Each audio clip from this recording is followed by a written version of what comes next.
হিন্দু মুখে বলি, কিন্তু হিন্দুত্ব মনে কতখানি বিশ্বাস রাখি তা প্রত্যেকটা অনুষ্ঠানে গেলে বোঝা যায়, তাই না? এটা বলতে গেলে অনেকে অখুশি হবেন, আপত্তি।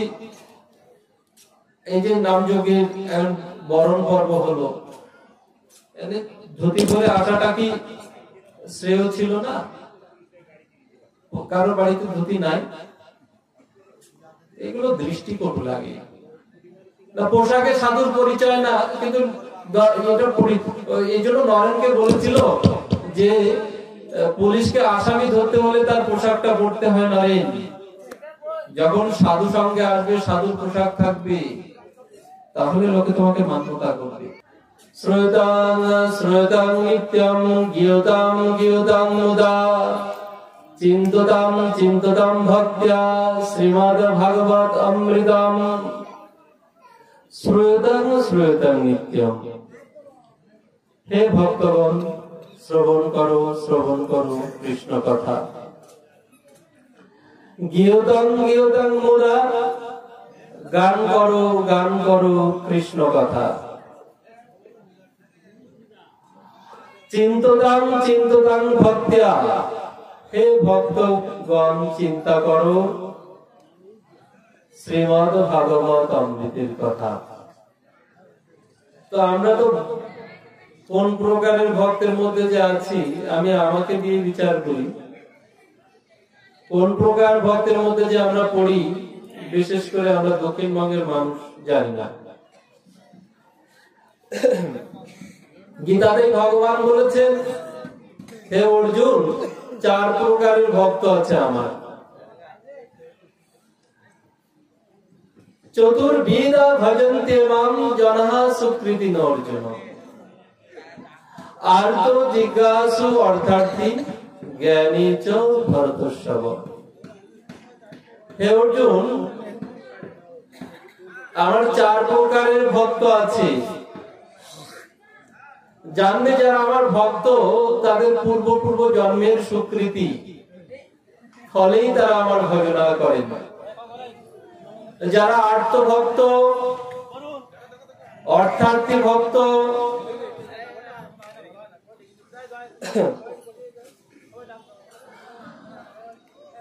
জিজ্ঞাসু ভক্ত আর জ্ঞানী ভক্ত, তো আমাদের ভক্তির ভাবনাটাই শ্মশান বৈরাগ্য ভক্তির নেই। সারাদিন তো পরনিন্দা পরচর্চা, এর ভিতরে আর ভজনই তো হয় না। ঠাকুর ঘরে তো বসেই না, আসন তো বসেই না, এর ভিতরে আর কৃষ্ণ কথার কি হবে? আমি দেখলাম যেই বন্দনা আদি কীর্তন হয়ে গেল, সেই মানুষজন গুলো খুব বিক্ষিপ্ত হয়ে গেল। এটা বড় মুশকিল আমাদের। আর এই তামসিকতার যে যজ্ঞ, আমার দাদা একটু আগে বলছিলেন যে তোমারটাই নাম যজ্ঞে আমি বলেছি যে পার হওয়াতে হয়, এটা তো ভক্ত এসছে। তামসিক যজ্ঞের ফলটা বিপরীত হয়, গীতাতে বহু শাস্ত্রে বলেছেন। যজ্ঞ যে করি আমরা, অধিবাস একটা পর্ব, অধিবাস পর্ব আমাদের বরণ হলো। ভগবান শিক্ষা দিয়েছেন জগতে। যুধিষ্ঠির মহারাজ যখন যজ্ঞ করেছিলেন, ভগবান নিজে হস্তে ভক্তের চরণ ধোয়ার দায়িত্বটা নিয়েছিলেন। আমরা তো ভক্তের মর্যাদা দিতেই জানি না। কি পাঠ কৃষ্ণ কথা, কি কৃষ্ণ কথা শুনলাম। জন্ম জন্মান্তরের বর্ধিত অপরাধের হৃদয়টা পূর্ণিত, কি কৃষ্ণ কথা হবে, কি ভাগবত কথা হবে, আমার বোধগম্য নাই। আসছেন সাতটার থেকে একজন পাঠক, আমাদের দশা, অন্তর্দশা, প্রত্যন্তর্দশা এভাবে চলছে। দেখছি একটা মানুষ শান্ত নাই, এইখানে গল্প করছে, তো ওইখানে বাদাম খাচ্ছে, ওইখানে ঘুরে বেড়াচ্ছে। এটা বড় মুশকিল, তাই না? আর হাই হাই টাটার জগতে ভগবানকে আমরা হাই হাই টাটা দিয়ে দেখেছি সব সময়। আর যাদের খুব উচ্চাঙ্গী ভক্ত যারা আছেন, ভগবানের সাথে যাদের কানেকশন আছে, তাদের ব্যাপারটা অন্যরকম। আর মাঝে একটা গ্রন্থ পড়ছিলাম যে কাণ্ডজ্ঞান চাই, দিব্য জ্ঞানের অত দরকার নাই, কাণ্ডজ্ঞানটা চাই। আর ভগবান সেই জন্যই বলেছেন যে কলির জীব, অন্তত তোরা কিছুই তো পারবি না, প্রাণ ভরে নাম কর। নাম তো করি না। আর এখন সব থেকে বড় যে জিনিসটা লক্ষ্য করা যায়, চার দোকানে সব থেকে জ্ঞানী ভক্তরা চার দোকানেই পাওয়া যায়। এখন সব থেকে জ্ঞানী ভক্ত বিচার করতে গেলে দেখবেন চার দোকানে।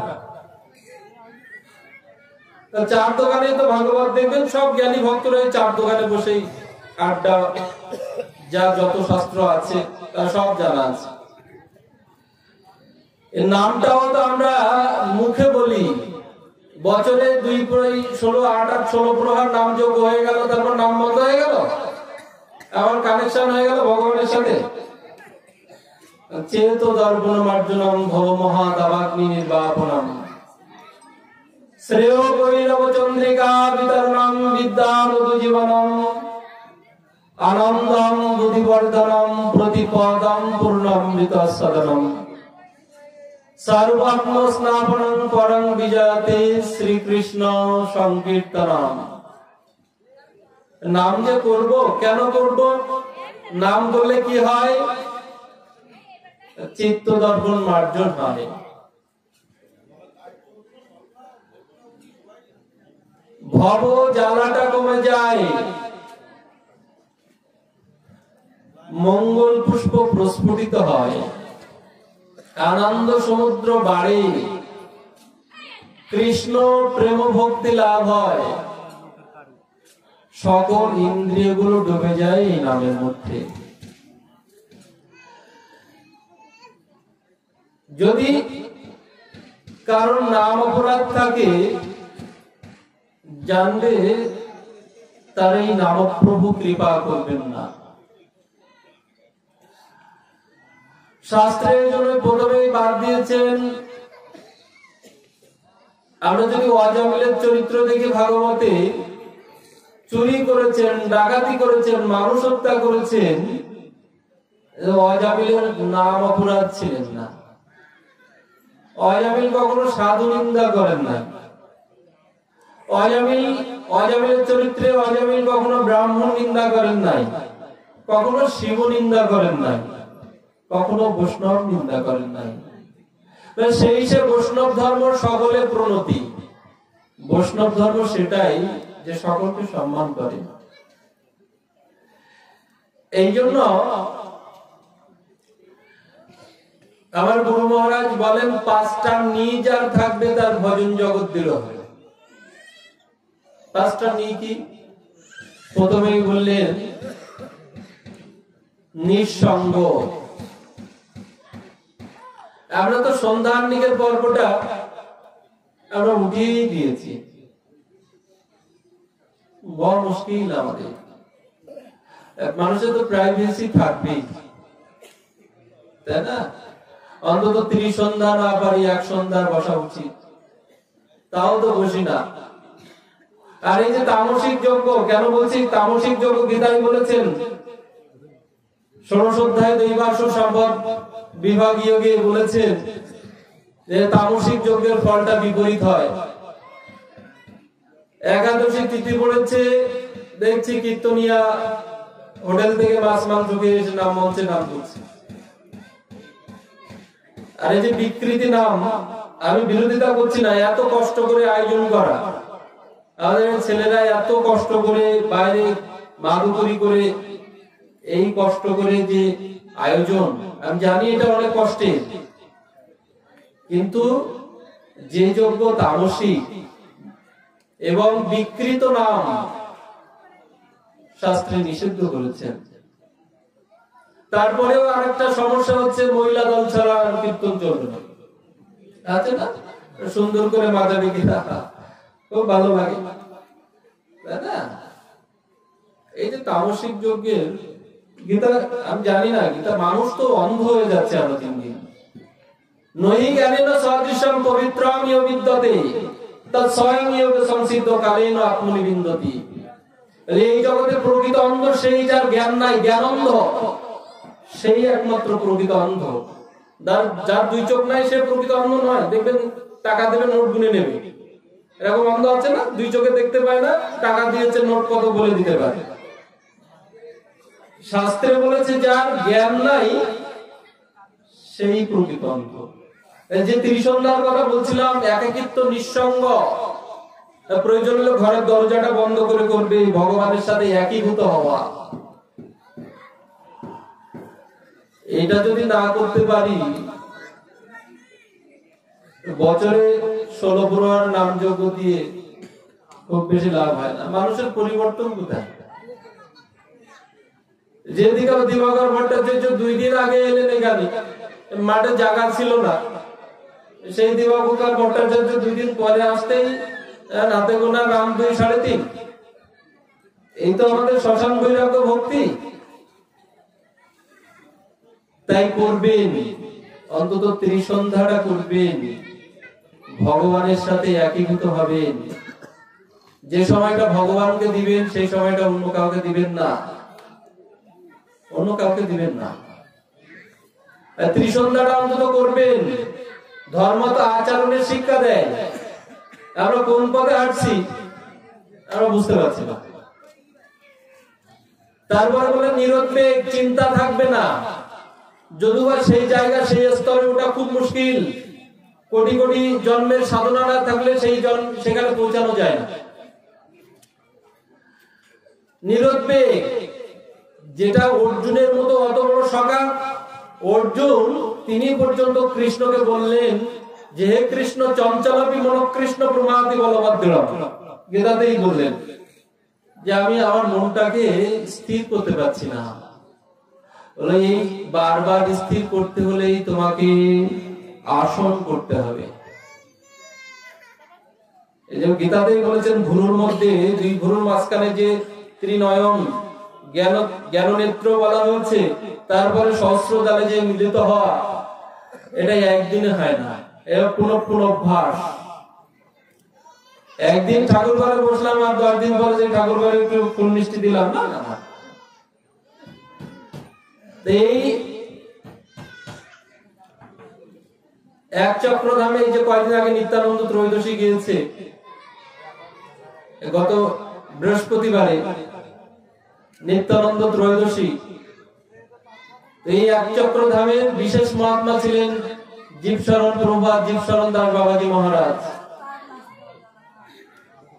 তিনি বলতেন, এই বাইরের মন্দিরটা যত বড় হচ্ছে না, আমার নিতাইয়ের থাকার জায়গাটা তো কমে যাচ্ছে। তাই যে কর্ম করছি, আগামীতে যে মানুষ হয়ে জন্মাবো না, এতে কোনো সন্দেহ নাই। তবুও প্রার্থনা করি, যদি কীট পতঙ্গ হয়েও জন্মাই, যদি বিষ্ঠার কীটও হই, তো নিতাইয়ের এই আঙিনায় যেন আমার জন্মটা হয়, যেন নিতাই নামটা কানে শুনতে পায়। অত বড় উচ্চকোটি মহাত্মা, কি ধন্যের করি।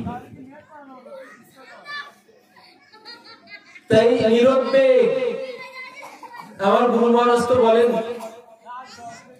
যে আসনে বসেছ, মন বিভিন্ন দিকে ঘুরছে, মনের ধর্ম এটা, মন ঘুরে ঘুরুক, অন্য চিন্তা করে করুক, কিন্তু আসন ছাড়বে না। এবং এই কয়েকদিন আগেই তো পাঠ করলেন, বললেন 2টা জিনিস 2 জায়গায় থাকলে খুব ভালো থাকি, নিরাপদে থাকি। কি? গর্তের ভিতরে যতক্ষণ সাপ থাকে, সাপ ততক্ষণ ভালো থাকে। গর্তের থেকে যেই সাপ বেরিয়ে পড়ে, সাপের বিপদ হয়। একবার সাপ বললেই দেশের লোক জড় হয়ে যায়। আর যতক্ষণ সাধু আসনে থাকবে, ভগবানের কথা চিন্তা করবে, একীভূত হবে, সাধু ততক্ষণ ভালো থাকবে। সাধুকে সারা সার বিবেক চতুরৈতি সাধু, নিত্যা নিত্য বিবেক চতুরৈতি সাধু, সারা সার বিবেক চতুরৈতি সাধু। কোনটা সার, কোনটা অসার? সার যে গোবিন্দ চরণ, অসার সংসারকে বাদ দিয়ে সার যে গোবিন্দ চরণ, এটা যিনি ধরে রাখতে পেরেছেন তিনি হচ্ছেন সাধু। আমরা আছি কেন? কালকে দেখবেন, কালকে তো যখন নাম শুরু হবে, নাম যদি খিচুড়িটা বাদ দেবেন না, একটাও পাবেন না ভক্ত আছে। রাম 2 3.5 খিচুড়ি বাদ দেবেন।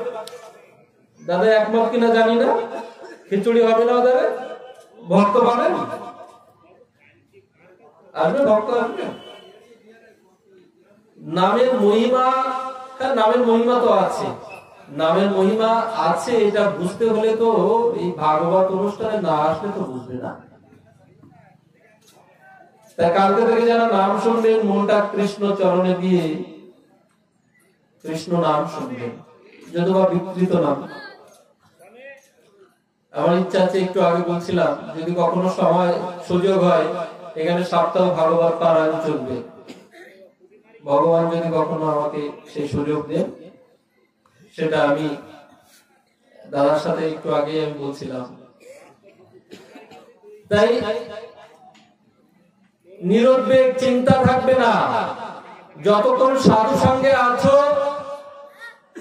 মনটা কৃষ্ণ চরণে দিয়ে রাখবে, তবেই জীবের প্রকৃত মঙ্গল।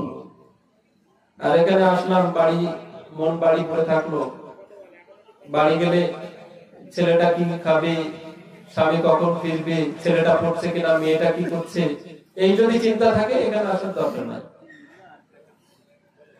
নিরভিমান, অভিমান থাকবে না, ভক্তের অভিমান থাকবে না। এই জন্য বারবার প্রণাম করা, বারবার প্রণাম করা, নিরহংকার, অহংকারটা থাকবে না। এই জন্য রবীন্দ্রনাথ প্রার্থনা আছে, রবীন্দ্রনাথের একটি নমস্কারে প্রভু একটি নমস্কারে, তাই না? আমার মাথা নত করে দাও হে তোমার চরণ ধুলার তলে, সকল অহংকার হে আমার ডুবাও চোখের জলে। তাই এই 5টা নিয়ে ফুটে উঠুক। আমাদের দাদা বলছিলেন যে হিন্দু মুখে বলি, কিন্তু হিন্দুত্ব মনে কতখানি বিশ্বাস রাখি তা প্রত্যেকটা অনুষ্ঠানে গেলে বোঝা যায়, তাই না? এটা বলতে গেলে অনেকে অখুশি হবেন, আপত্তি। এই যে নামযোগের বরণ পর্ব হলো, ধুতি পরে আসাটা কি শ্রেয় ছিল না? কারো বাড়িতে ধুতি নাই, এগুলো দৃষ্টিকটু লাগে না। পোশাকে সাধুর পরিচয় না, কিন্তু এই জন্য নরেনকে বলেছিল যে পুলিশকে আসামি ধরতে হলে তার পোশাকটা পরতে হয়। নরেন, যখন সাধু সঙ্গে আসবে, সাধুর পোশাক থাকবে, তাহলে লোকে তোমাকে মান্যতা করবে। এই জন্য ধর্ম যদি আচরণের শিক্ষায় উৎসাহিত না হয়, এটা করে খুব বেশি লাভ হয় না, শেষে খিচুড়িটা লাভ হয় আর কি। ওইটার লোভে তো খুলনা থেকে বাড়িতে আসতে আর কি। হ্যাঁ, দুর্ভাগ্য, মেরুদণ্ডহীন হিন্দু জাতি, নির্লজ্জ হিন্দু জাতি, কপালে ঝাঁটা ছাড়া কি আছে কে জানে। এগুলো ভাববেন, একদিন করলাম আর 1 বছর পরে যে করব, এই যদি অবস্থা হয় পিছনে বড় মুশকিল রয়েছে। তাই সর্বোপরি এই নিরহংকার বোধ আমাদের জাগ্রত হোক। আমি ভাগবতের ভিতরে প্রবেশ করব না, শুধু একটি কথা বলবো, অতিথিরে তুই পান্তশালায়, ঘর বদলে ফেরার পালায়, কেউ হবে না পথের সাথী, বিনে অঙ্গে তিলক মালা। তাই আমাদের সকলকে ঘর বদলে ফিরে যেতে হবে। অতিথি হয়ে এসেছি 2 দিন, এখানে এসে মালিক হয়ে গেছি। ভগবান পেটের দায়ে আছে, কোন রকমে, মালা নেই তো, ফুল জল নাই, অনাথ আশ্রমে ভগবান পড়ে আছেন, বড় মুশকিল। তাই প্রত্যেকের কাছে নিবেদন জানাই, নাম যজ্ঞের এত কষ্ট, এত বড় আয়োজন, এটা সার্থক হোক এবং প্রত্যেকের সেই ভক্তি ভাবটা জাগ্রত হোক। কাল থেকে যেন চরণ ধোয়ানোর কেউ বাদ না যায়।